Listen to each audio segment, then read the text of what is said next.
not interested in selling iron or servicing iron. I'm really interested in selling the people behind the iron, servicing the people behind the iron, and having the sensitivity to how they're feeling. How they're feeling. Let's talk about feeling in the car business, if we could, for a minute. I'm Kitty Van Bortel, and I'm Time Magazine Dealer of the Year. I'd like to see a lot more women in powerful positions in automobile dealerships. I think it would really transform the entire industry.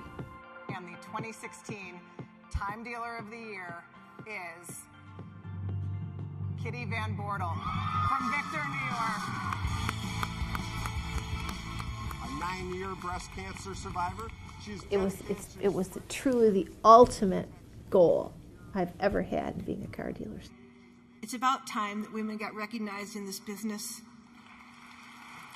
There was a lot of insecurity deep down inside, from all the rejection and the discrimination. So this was like, okay, nobody can touch me now. My first job selling cars, I was actually voted in by all the male salespeople. They'd never had a woman in Rochester selling cars, and the dealer told me that if he hired me, that all my male salespeople would quit. The last job I had, I thought, it was like the pinnacle. And I did, I think, a wonderful job, just wonderful job. And I got fired. And when the day I got fired, the general manager told me that he was bringing in a team of men to take my place. And I walked out of there that day, and I thought, all of this discrimination that I've been through over the last 10 years, it's all been kind of funny and interesting, and I've always risen above it. But all of a sudden, it really, really wasn't funny anymore. And I made a decision then and there that I just could never work for another car dealer. That I was going to have to, if I was going to do this, I was going to have to do it on my own. And I rented a house on a busy street, and I sold cars out of my front yard. I knew the business. I loved it. I was really good at it, and I just had to. I had a relentless desire, not only to be successful, but more to just prove to everyone else that I didn't need them.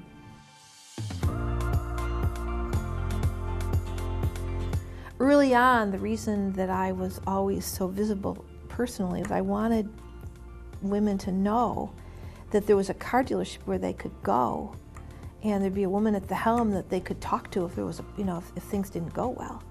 Because every place, every car dealership, if you walked into the service department, service advisors didn't take you seriously. When you walked into the showroom, the salespeople didn't take you seriously. It was really pathetic, and I hated that. And it was so ridiculous. It was just insane.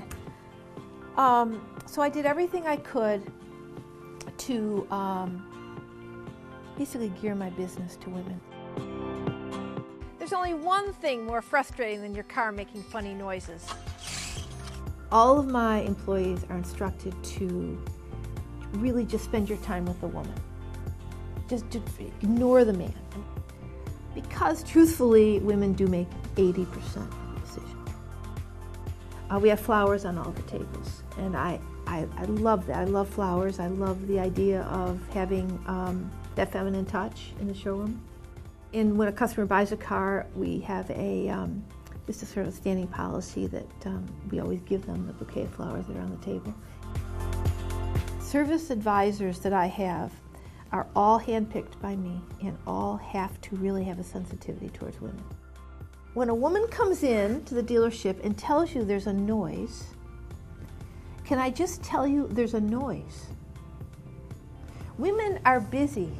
They're not making appointments, taking time out of their day to come into this dealership to tell you they have a noise for the fun of it.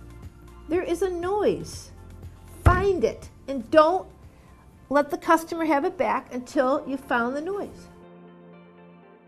So those are the kind of things that we go over to just make it clear that women need to be taken very seriously in a car dealership. It's hard to hire women if you don't understand women. Because the problem with our society is that if a woman fails at raising her children, there's nothing in her career that is going to supersede that as far as her reputation is concerned. I have a 17-year-old daughter. If next week she got arrested for petty larceny and ended up in jail, everyone would judge me by how I raise my daughter, not how I have 3 of the most successful dealerships in this market. The New York Times business section did a story on me. And at that point, it brought it to light that I only cared, frankly, about selling to the 51% of the population. Somebody else could sell to the other 49%.